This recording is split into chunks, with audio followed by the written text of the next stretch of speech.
You're listening to the Known Legacy Podcast, brought to you by Known Legacy Ministries. For more information, go to knownlegacy.org. Now here's your hosts, Bill and Travis. Hey, we're in the cigar shop today. We're not in Kyle's backyard. Yeah, usually we're in the backyard, but it's cold, kind of cold. I mean, cold is relative to 65 degrees. Right. But it is kind of cold. Yeah, so. and there's rain and everything else because, we're in the DFW area and it's springtime. So it is springtime. Man, good morning, everyone. Thank you guys for checking us out, knownlegacy.org, for all the information. You can get Bill's book there. You can get thank you. Other information about a retreat that's coming up in September, so make sure you put that on the calendar. Bill, what's the data on that? Details? It is September 19th through the 21st, so Fantastic. Mark your calendars. I mean, guys, welcome to the Known Legacy Podcast. We're here to help men wake up, gear up, and come alive who God called them to be. So thank you so much. But, man, it's good to see your face. I love seeing your faces. Even though they are ugly mugs, I love seeing them. I appreciate that. You know what would be can you call my wife and say, hey, Travis likes to hear that every morning. I will. Just hey, I like seeing your face today. Exactly. I'll tell her. That would make me say, fantastic. I love your face and all that it surrounds. I don't know if that even sounds good. Anyways. No, it doesn't at all. So, as always, you can find us on Facebook, YouTube, obviously your favorite podcast download site. Yes. If you like us, reviews would always be good. If it's something that's meaningful to you, share it with family and friends. Enemies even. Share it with your enemies. Yeah, you know what? We're good with that. That's something everybody asks us, how can we support you guys? Loving Share is sharing. this. Loving is sharing. Share this with your friends. Tell your friends. Subscribe to each of those places and share those with others. So the question that kind of gets us going today, I've been wrestling with this. My son has found some books that he likes to read, which is always encouraging. To have kids that like to read. Fantastic. When you were growing up, and I'm talking about teenage to early 20s, is there an author? So whether we're growing up or growing out, is that the thing? Yes. Okay, good. What is the author or someone that you look back and you're like, man, his books really impacted me for good or for evil? It doesn't matter. But who's kind of like in that genre back then? Who would you say? Kyle, who's your person? So I'm going to go with Stephen King. Yes. Because that was really the first adult books I started reading, and it literally scared me so much to read those books. I would be terrified. Yeah, I never wanted to use a paraffin boat in the water ever, down the drain ever, because I read in the bathroom and the shower curtain always seemed to be closed. Yes, never good. I will say this, regardless of what you think about Stephen King or his political views or whatever, I will say I think he inserted into a culture that's very materialistic the reality of a spiritual reality that we often can miss and forget. And obviously it's not true. It's not biographical. But he stirred this idea of there's more to this world than what we know. And I appreciate that about King. Yeah. Having never read any of his books because I'm a scaredy cat and I've only seen one or two of his movies, and I'm like, I can't do it. I can't do it. He was a good writer. That's okay. That's wild. What about you, man? What's yours? Man, so when I was in high school, I started reading, and I got in touch with, someone suggested a guy named Stephen R. Lawhead, and he had written a series, the Pendragon series, and it talks about King Arthur and Merlin and that whole kind of thing. And he's a Christian, but he's a writer of fiction, and I read all of his stuff. And so one who grows up with dyslexia, you never think you're going to read. And it was finally my sophomore year in high school or college, and I'm finishing one of the series, and my roommate was like, you read a lot? I was like, no, I don't. I don't read a lot. He goes, no, seriously, dude, I've seen you. Look at this entire bookshelf is full of books that you've read since we've known each other. You read a lot. And that for me was the first time I'm like, oh, I guess I am a reader. Yeah.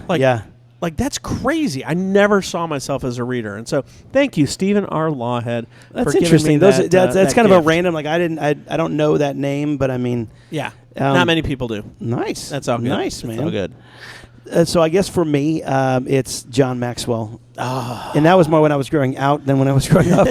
But when I would used to, in between my moments of being in full-time ministry and kind of serving and doing bivocational and all those, I would listen to John Maxwell's books. Yes. While I would roll walls with paint and things like that. And I'm like stopping and crying. I'm like, why is this Books on tape. Books on tape yes. or on CD. Yes. Or even on MP3s. And I don't know what they're again now, whatever. But I would do that. And I remember the day that I met him. And you got to meet I him? got to meet him, yeah. And so it's funny because I was at this conference really quick. I was at this conference, and it was like a leadership conference. And my buddy's like, "Hey, I got you some seats right over here on the side." I'm like, "Oh, it's on the side. Like, I'm not going to get to see." Right. And like literally, I'm sitting here, and then like the next row up, 2 seats over, John Maxwell sits down, and I'm like, "Shut up! That's my Bono. That's my Bono." And so I was like, at the very end, I met him, and what was crazy because my parents, my grandparents, they weren't believers, right? At least not to my knowledge. I hope that they were, but they just never proclaimed that faith to me. And so what I'd realized is I finally got a chance to meet him, and I was like, man, I brought him this one book that I loved, and I was like, hey, just gonna see if you could sign this for me. And he's like, oh, I'd love to, that big old deep voice. Oh yeah. And I start telling him about what he's done in my life, and I just start crying because I'm not a big crier. Okay, that's a lie. I was going to say that's an absolute lie. But I remember, and I met him, and halfway through the conversation, I couldn't talk, and he just grabs me and gives me the biggest bear hug. And I realized in that moment that he had like grandfathered me. Wow. Does that make sense? Like spiritually grandfather, like the old guy that you would get those going taking you fishing nuggets or whatever. Of wisdom and everything else. And so he's like, oh, Bill, and so he just gives me this hug, and I'm like, oh my gosh. So yes, so I'm a huge John Maxwell fan. What a great experience to meet your idol and have him meet all of your expectations and exceed them. Which is weird because usually like, they're not going to be that guy. Right. He was amazing. Man. He was amazing. So. John Maxwell, thank you for the gifts you've brought to the church and to many believers across this fruited plains and beyond. The fruited plains. The fruit. I want to salute right now. I want to put my hand on the heart. The fruited plains. America. But we do have a guest on right now. We do. Who I'd love to ask this question. He's like, you guys didn't even tell me this question, but that's okay. It is my friend Jeremy Anthony. Hey, Jeremy. So nice to see you, brother. Jeremy works for Soldiers for Faith, and so who actually I'm in partner with. We are in partner with for Soldiers for Faith. Correct. But Jeremy, do you have an author that you resonate with? I obviously I was thinking about that as you guys were talking, but one of the things that came to my mind was Jack Hayford. I love some of his stuff. Church on the Way out in Van Nuys. LA, where I've spent the last 20 years. He's got some great material out there.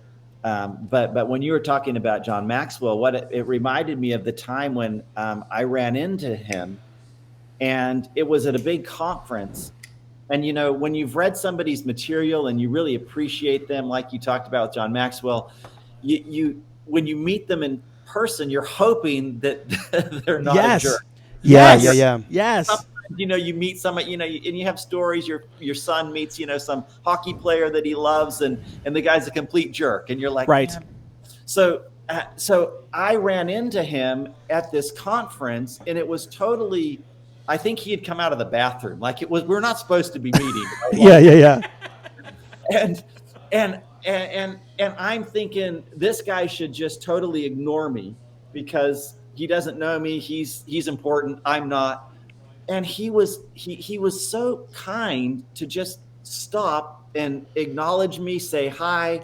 And it wasn't like we had some deep, meaningful conversation, but I was just like, there was just a genuine care. Like he's a guy who cares, who loves people. And even though I'm a nobody and he's a somebody, he treated me with, respect. And so I really appreciated that. And he's got some great material out there. Yeah.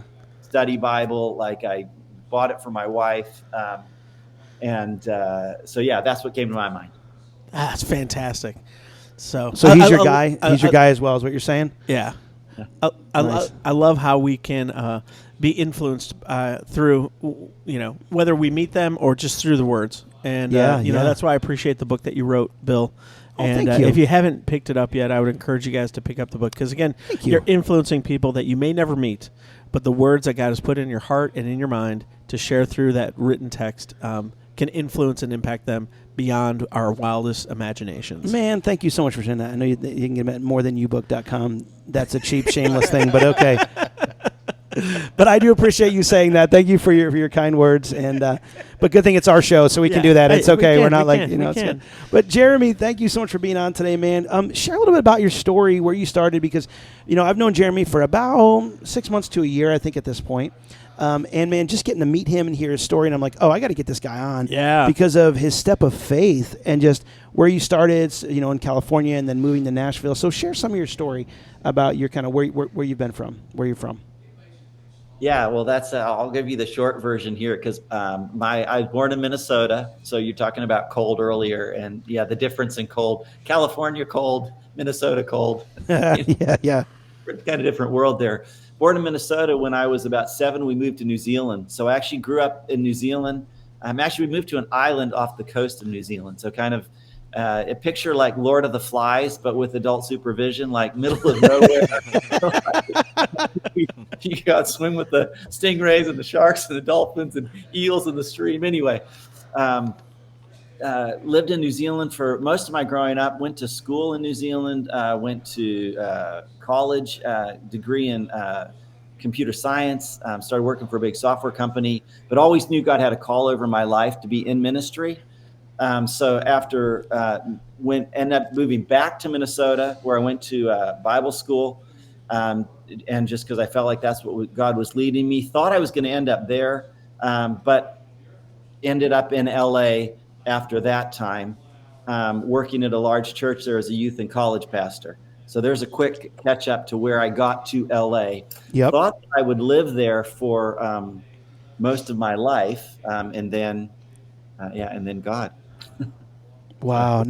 Just I mean, that's amazing. Keep on going. Share that story a little more, because I would love to know kind of where you were from there, from California on. Yeah, so I had been in ministry there I was in ministry with a large church. It was great, good ministry, enjoyed it.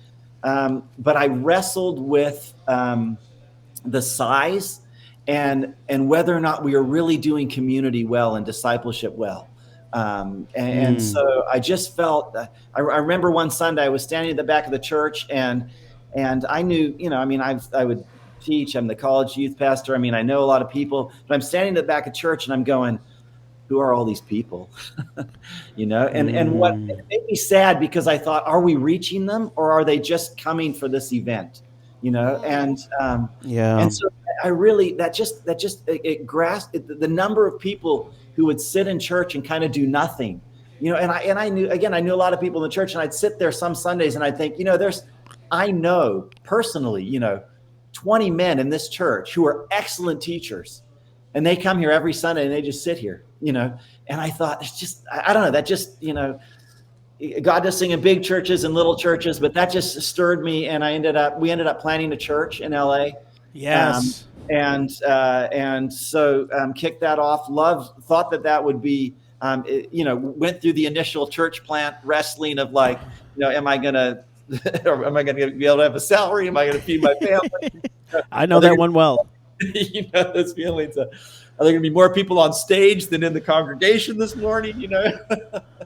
But things started to move and grow, and we moved from one place to another, and really started to find our way.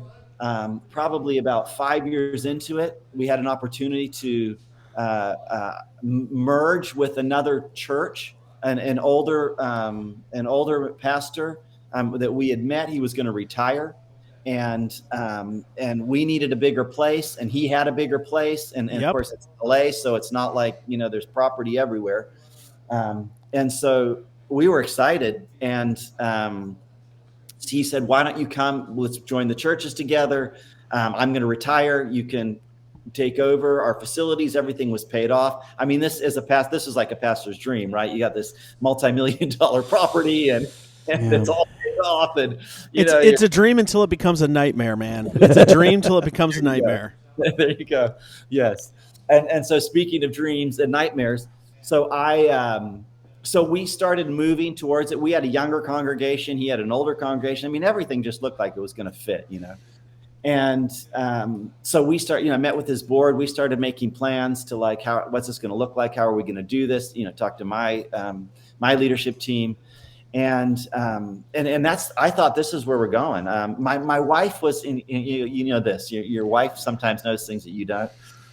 We talk about that all the time, how the Holy Spirit sounds a lot like our wife's voice most of the time. Yes. And that was the case. She was a little, I don't know. but I'm like, what's to know, babe? This is the dream, So, so in the midst of that, we're making plans. We're looking, and like I said, we needed a place, and I have a dream, and in the dream, so I had a very good relationship with my dad. He was a great dad. He was a pastor, Bible school teacher, but very authentic. So like the guy I saw on Sunday was the same guy I saw on Monday. I think that's so important. Huge. And I never felt like I was second to the church. I always felt like I was his priority.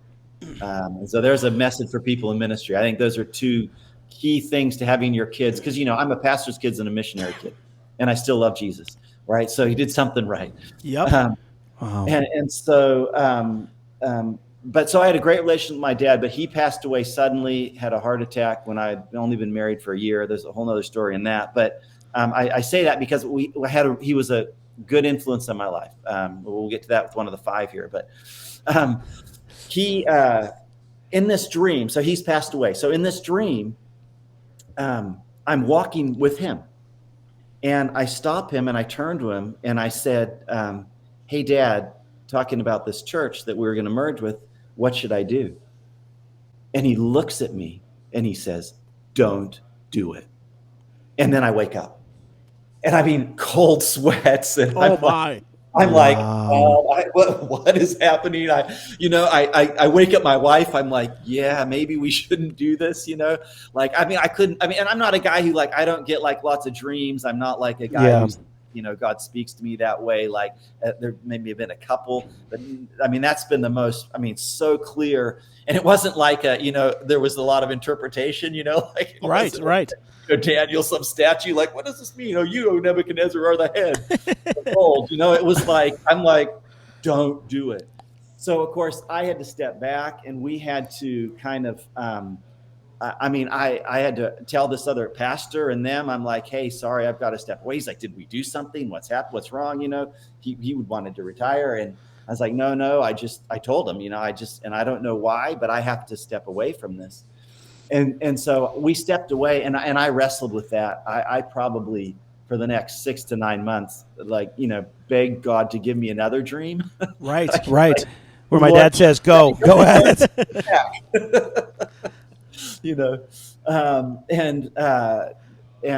that really kind of started this process of what you brought up, Bill, of me going. It was probably a little bit after that because of course as a church we still needed to figure out we need to find another place. We've outgrown our current facility and how it works. And so I was wrestling in that. About that time, I felt like God put on my heart, and there were some other things going on too. Obviously, there's always several things happening. I felt like God said, "I'm moving you," and specifically to this area, to Nashville, which I wrestled with. I loved LA. A lot of people say, "Did you escape LA?" And I'm like, I didn't. I didn't escape anything. I disagree with a lot of the politics there, but we need Jesus in the dark places. Right? Yeah. Correct. Yeah, I don't need to escape.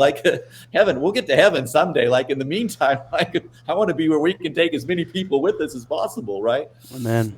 And so I thought I would do ministry. Obviously, I told you I'd worked for a large church. We developed a network of youth pastors and college pastors, and so that's where I had been so connected, and of course planning a church and the teams and people and relationships, and I felt like God saying, I'm moving you. And so we really had to wrestle with that. What is that? I never expected it.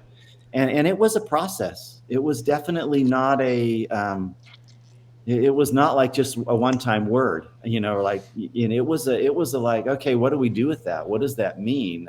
Why? What do we do with the church? Right? What do we do with the relationships? Her family was there. My wife, born and raised there. My story, I moved all over, but that's where she had lived her whole life. Oh yeah. So that kind of started our journey, if you will, to ultimately to Nashville. So, how did your two questions? One is, I would love to know about the relationship with Soldiers of Faith, Soldiers for Faith. for faith, and how you cultivated that, or how God cultivated that for you. But even more importantly, I feel like God has given you a spirit of adventure and of bold steps of faith. Right? Yeah. I mean, as a church planter myself, starting a church, I tell people, man, if there's anything else you can do for the kingdom, do that. Do it. Do that, because it will wreck you in ways that you are unexpected, and it will challenge you and your faith in ways that are, in hindsight, beautiful, but when you're going through it, it is brutal. So, like David, he was prepared for his battle with Goliath through his encounters with the lions and the bears and, all that stuff. Yeah.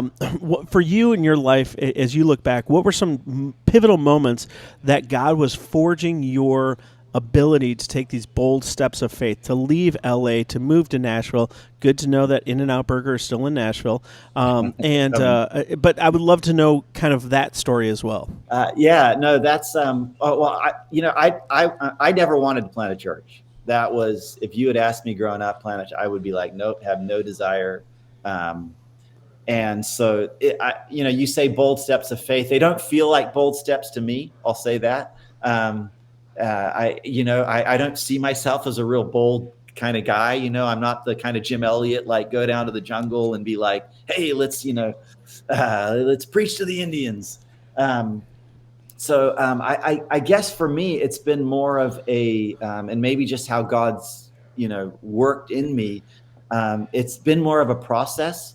Right. I think obviously some of my experiences as a kid, being my parents being missionaries and my dad being a pastor, and watching God move and watching things happen in our lives. I remember the first time we moved to New Zealand, my dad called the airline, because we're missionaries, like it's not like there's a ton of money in ministry. Right. At least the good ones, maybe. For some of us. Yeah, for exactly. Some of us. Yes, there's some people I'm like, wow. Speaking of that, you can make a donation to Known Legacy. No, I'm just kidding. Yeah. Another shameless plug. Fantastic. I'm just kidding. Yeah. But, and so we didn't have much money, and he called up back in those days when you had a travel agent, right? He called the travel agent, and he said, hey, listen, I need to get my family to New Zealand. And I've only got, but this is how much money I have. And they're like, well, I'm like, sorry. You can buy a rowboat, I think. Yeah. At that point. Like, you gotta get New Zealand on that. And so she puts the information into her computer. She's like, okay. There's some special running. Okay. Yeah, we can do that. What? Right? My dad's cool. Like, there you go. So, I mean, I'd grown up, seeing God move and being comfortable moving to different places, having been, taken there by the Lord. And one of the great things my dad did with us as a family is whenever we would move, before we would move, he would sit us all down and he would say, I want you to pray about it, and we're going to make this decision as a family. And that was really smart. For one, again, I reference feeling the priority, not like I'm secondary to ministry. But two, we would go to these places. Like I remember the second time we went to New Zealand 3 times. I was there for like 15 years. The second time, I remember like I didn't like it. And I remember crying myself to sleep at night, and I was probably 12 years old, somewhere in there, but I wasn't upset with my parents. I was angry at God. Yeah. because he was the one who made us go there, and I think that's right. Like I had agreed, like, yes, God's calling us to do this. So now when I'm struggling and I'm wrestling, why am I here? I don't like it. I'm upset with him, which is good. Like he wants me to be honest. He wants me to bring that like frustration, like, why are you doing this? What are you doing to him? So I think definitely having that, growing up that way, definitely was preparing me for God to say to us, hey, uproot your family and move to Nashville, where you don't really know anybody. I love it because it's this idea of modeling obedience to the Father affects the generations to come. And as dads, and some of the guys on this podcast that are listening in right now, there may be something God's calling you to be obedient in, and you're thinking this is going to hurt, this is going to be hard. But again, we're teaching the next generation what it looks like to be obedient to a loving Father who, even though it may be a struggle in the short term, in the long term, the blessings can be overwhelming. It's almost like invite them into the conversation. Don't just let them be just, visitors in the journey. I am the Father, so I have spoken, and this is what we must do. Invite them in. I love that your dad did that and model that example where you're like, I'm angry at God, not my parents. Right. And not to say God takes the bullets and I'm like, no, I know that God called us here, but I'm still wrestling with the Father right now. And so I love that. So how'd you get involved as Soldiers for Faith? Yeah. So fast forward, we eventually through several cool situations, because when we first came out to Nashville, I flew out here with my wife and just to kind of pray about it, just the two of us. And we got back to LA and she's like, nah, I'm good. And so it took a process of about five years or so before we actually got out here. I wish we had bought a house 5 years before, because there you go. Right. I could have retired. But anyway, God in his wisdom. So we moved out here, and we didn't have, we just had a little bit of money in savings. I managed to, we'd gotten into a house here that I kept while I had my job pastoring in LA. We gotten into a house out here, and we moved out here, but we didn't have a job. We didn't have, neither of us did. It was just like, well, Lord, we've got some savings, and we need you to connect us with a church. And I thought we would get connected to a church, and I would just start working at a church. That's what I was comfortable doing. Yeah. So I started looking around, and the very first church that we started going to, I got to know the pastor. I'd known the worship leader, and really liked him. It was a bigger church. And within a couple of months, he said to me, hey, why don't you come where we need somebody on staff to do this role? I'm like, great. I need a job. And so I'm interviewing with the church, and I'm thinking this is what God's got next for me. And it was very comfortable. And it was very much kind of what and like I said, I need a job, and it's a big church. And as you know, one of the advantages of bigger churches is you're not wondering if you're going to get paid. And so I thought that's where I was going. And it's funny because now that I think about it, during that time, I met with another pastor friend who I didn't know him very well, actually. And he was praying for me. And when he was praying for me, he was like, because I had told him I'm interviewing, because I thought I was a few weeks away from getting hired. And so I had shared with him, and he was praying with me. And I remember him praying, and God, something along the lines of, and if you're going to do something different that's not what he's expecting, then do that. Or, something along those lines, a little prophetic, maybe. And I rejected it, like in my heart, right? He's praying, and I'm like, nope, not happening. I've got my plan, right? We've come out here. It was already a big step to get out here. I'm interviewing with this church. Everything looks good. My friend's the lead pastor there. Like, this is the way we're going, or at least at that branch. Like, I'm good. I don't need God to interrupt again. But he did. So I got, I'm about probably two or three weeks away, I'm thinking, from getting hired. And Kelly, who's, oversees Soldiers for Faith. Yeah, because we've had him on the podcast a few times. Yeah, he's great man. He's an awesome man. And he pulled me into a board meeting. He said, I had started a study in Mozambique, totally random. But I had a friend there as a missionary, and I had reached out to her and connected, and I knew some of what she was doing. I said, hey, why don't I do a study with some of your young men that she was doing discipleship with? I can just do it over Zoom. I had time. And so I started this study in Mozambique. And so Kelly knew about that. I get called into, he says, why don't you come? What are you doing this afternoon? Why don't you come into, he was having a board meeting. I really don't know almost anything at this point of soldiers. I'd been going to a Bible study that I'd been invited to that Kelly was leading in person, from my, a hockey dad. My son plays hockey. It was a hockey dad who was a Mormon. And he invited me to a Bible study. Huh. Right. Yeah. And it was the study that Kelly was leading. And so I don't know really too much about anything here other than I'm going to this Bible study and I like Kelly. He seems to be a good man. And so he invites me into this meeting, and afterwards, he says, share with us what you're doing. And I share a little bit about this Bible study in Mozambique. And afterwards he says, hey, basically says, why don't you do this for us? And I was like, what? and I went home to my wife and I said, honey, I think I have a job. And she says, she said, well, did you say yes? And I said, babe, I didn't say anything. I didn't know what was going on.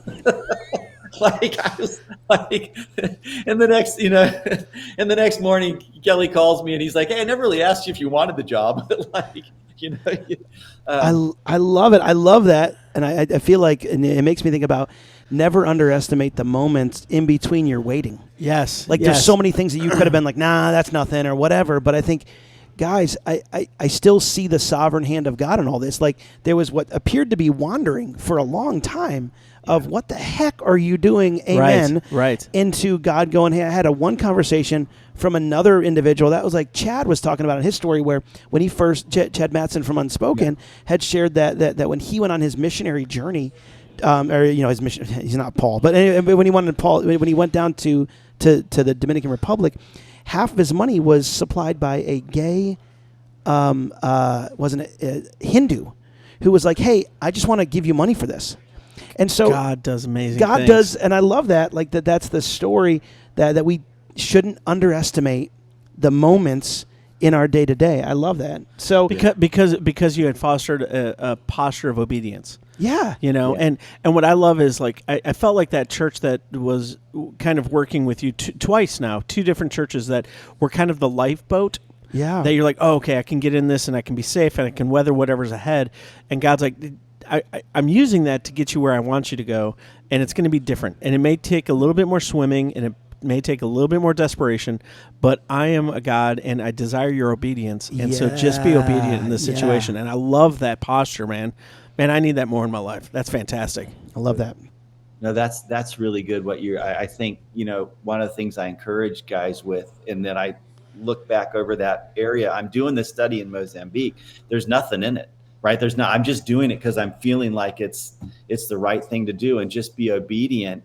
And here that ends up opening the door for what would turn into what is now been an amazing run, an amazing season with Soldiers for Faith. So really quick, tell me kind of what you do now, because for people who are listening, and we've had this conversation, but you basically direct all the studies, correct? Like you kind of, I wouldn't say facilitate, but you make sure that they're happening on the week in and week out, correct? Yeah, I kind of pastoral oversight. So trying to connect with the different people who are running the study, some of the logistics, some of the growth, where areas that we can grow studies, some training for some of our facilities. As you know, with Kelly's been on there, I mean, the thing's kind of just grown, it's just taken on a life of its own in senses, which happens when God gets, when God's moving. Yeah, absolutely. And so, no, it intrigues me because like, how many people are in the Soldiers for Faith studies right now? It's a good. I should probably know these numbers, right?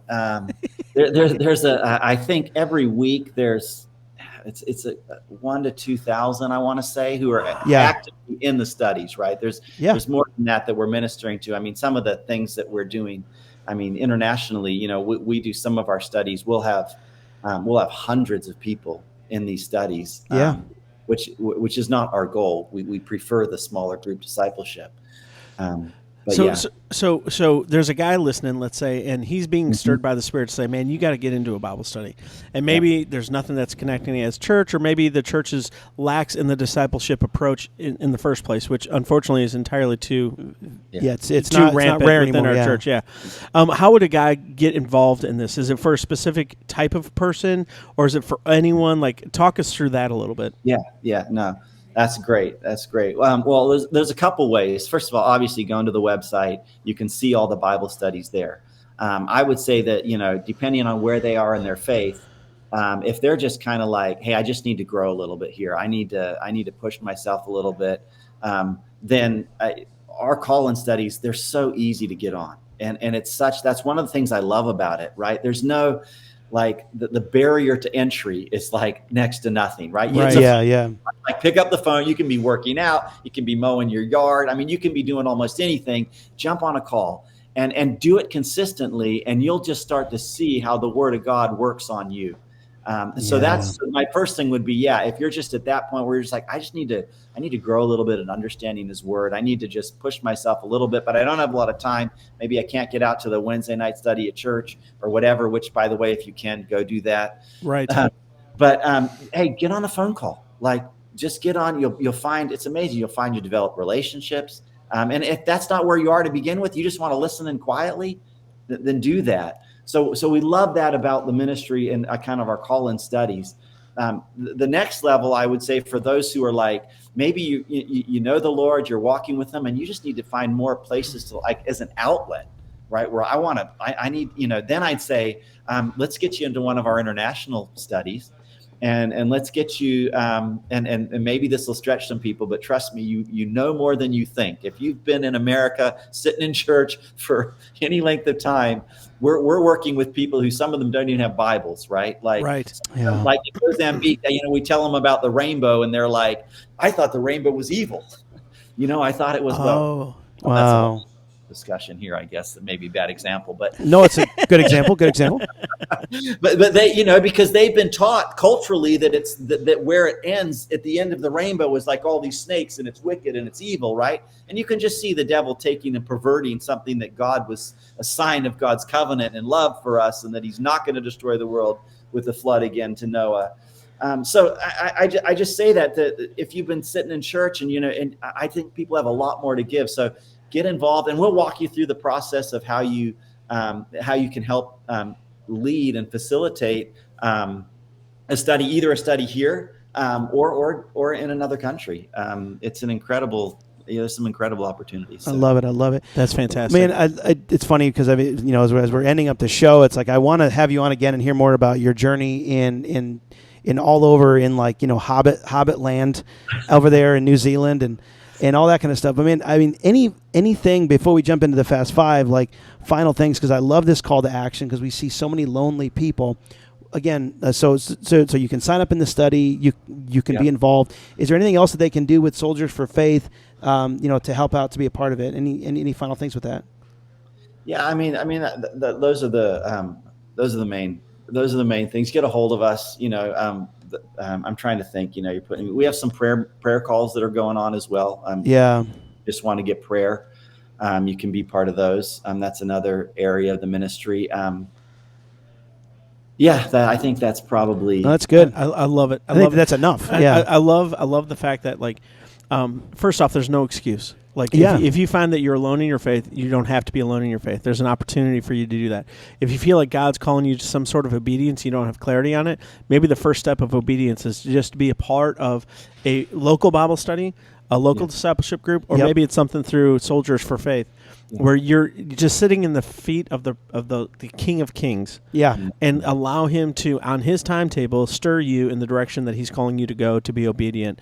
And man, I've met enough guys with Soldiers for Faith that it is solid stuff. It's kind of pan-denominational from what I can gather. It's just getting into the Word, understanding God and His relationship to us and our relationship to each other and to ourselves, and seeing what God might do through broken vessels like you and me to impact the world that is in desperate need of hope and the promise that we see in the rainbow of a God who is not out to destroy us, but actually is there to give us life, to give us hope, to give us new beginnings, and to give us forgiveness of sins, which is the greatest news we could ever hear, that you are no longer bound by your mistakes, but you have been forgiven and cleansed by the blood of Christ. I love it. So we will put the link in the bio to all those Bible studies. There's a bunch on the actual website you can choose through. They're all different days, and I love it because it's the one Bible study you could do in your underwear and no one would know. And so I mean, there's zero Challenge excuse. accepted. Yes, yeah, exactly. Challenge accepted. So we challenge you to show up in your underwear. And no, but seriously, we will put that in there. But Jeremy, thank you so much, man.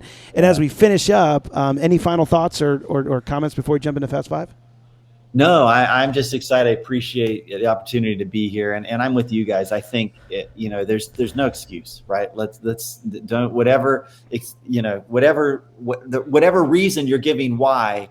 God's bigger than that. Yes. Move beyond it. And sometimes it's just.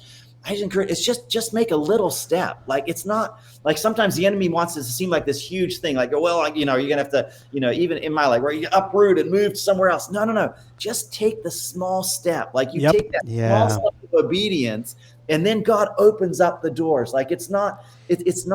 We're not. And I'm sure you get. We're not great people, right? Right. We are a hot mess. Yeah. And then he entered into that and said, now keep coming. And so I think that's, that would be my encouragement. I love it. I love it, Jeremy. It's so cool. Fantastic. Well, as we're going into our last segment, the Fast Five. Here we go. There it is. I love it. All right, Jeremy. Question number one. Who do you most admire and why? I mentioned it earlier. My dad was a great dad. I could throw my mom in there as well, but I am fortunate to have had a good dad who loved the Lord and loved us well, and so I am grateful for him, and I'm grateful for the. I'll get choked up here, but like Bill, I'm grateful for the man who led him to the Lord. Yes. Yeah, was faithful. And preached the gospel on an Indian reservation out in California, and my dad responded to that call. And we need to have you back on for that story. Yes. I want to hear that. But yeah, that's awesome. That's awesome. All right, number two. Where would you like to go for a vacation? Yeah, you know what? I've always loved to like the Maldives. These kind of like little huts off the water, these tiny little islands. Yeah. Like I love just like white sand beaches in the middle of nowhere, tropical weather. Like that would definitely be. That sounds amazing. Yeah, it does. Yeah, sounds it does. amazing. We'll join you there. We'll exactly. We'll record a podcast there with you and your family on your vacation. We're always willing to travel with families. So if anyone would like to sponsor, exactly. Awesome. Okay, number three. What are you currently reading, whether a Bible or another book? I spend a lot of time in the Bible just because you're doing all these different Bible studies. I like to read church history. There's a good book, Church History in Plain English. I think it's by Shelley. I like just kind of studying what God's done throughout the history of the church. Nice. Yeah. Nice. Okay, number four, what is a goal you have for this year? Oh, yeah. So I was trying to remember these questions. A goal I have for this year. I think as the ministry has grown, you find yourself, and because it's a Bible study ministry, so I'm leading Bible studies a lot. It's really easy to just to not be doing it for yourself, not be sitting with Jesus for no other reason. Like I just want to read my Bible here. I just want to read it. Just, Lord, what are you saying to me? Not because I need to preach a message, not because, this, but just to kind of sit, as you mentioned earlier, sit at your feet and God, what have you got for me? So I think one of my goals this year is to really be intentional with that time where it's not ministry stuff. It's just me being with Jesus and kind of getting filled up. Because as it's been growing, it's really easy to, they're good things. We're doing good things, right? I mean, I'm. It's not like I'm running off to the bars, right? I'm running into whatever to do, and so but I have to stay, with those Mary. times with the It's Lord. Mary and Martha. It's that tension that Jesus experienced there in the house of Lazarus, and it's the same tension we have to just find time, carve it out, and just sit at the feet of Jesus and let him teach you what he needs to teach you. Yeah, that's awesome. I love it. Love it. Number 5, what's the most impactful piece of advice you've ever been given? Yeah, well, I'll give you. So when I went to Bible school after, I was older when I went to Bible school, which is a whole other story in that. I got married a little later too, but when we graduated, my dad at that time, he'd actually moved back from New Zealand. He was the dean of men, I believe, at the school, at the college, and so he did our commencement speech. Oh, that's cool. And which was neat. And so I'm graduating, excuse me. And I remember what he said. He shared some things, but then he turned around to all of us who were on the stage, all the graduates. And he looked at us and he said, listen, he said, I spent a lot of my life trying to do something for God, thinking that he wanted me to do something for him. And he said, what I wish I had known and what I want you to know is that he wants to do something with you. And that shift of going, I don't need to do something for you. He wants me to do something with him. Wow. Then all the pressure's gone. Now all the now I'm not having to do it. I'm not, now the results don't matter because I'm doing it with him. And so that just is always just stuck with me. God, I appreciate the heart. I want to do something for you, but no, I want to do something with you. With you. I love it. Wow.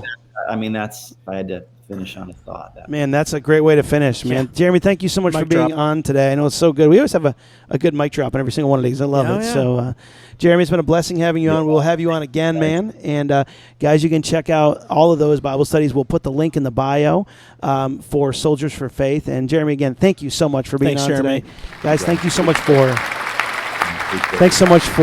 listening today, for tuning in. Make sure you share and subscribe. Share this with your friends. We get that all the time. Yep. How can we support you guys? Share this with your friends. Subscribe to us, and stay connected. Sign up to our email. We will have that link in the bio as well.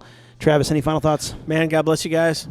Remember, wake up, gear up, and come alive. Have a great week. Thanks for listening to the Known Legacy Podcast. We'd love to hear from you. So email us your questions or comments to info@knownlegacy.org.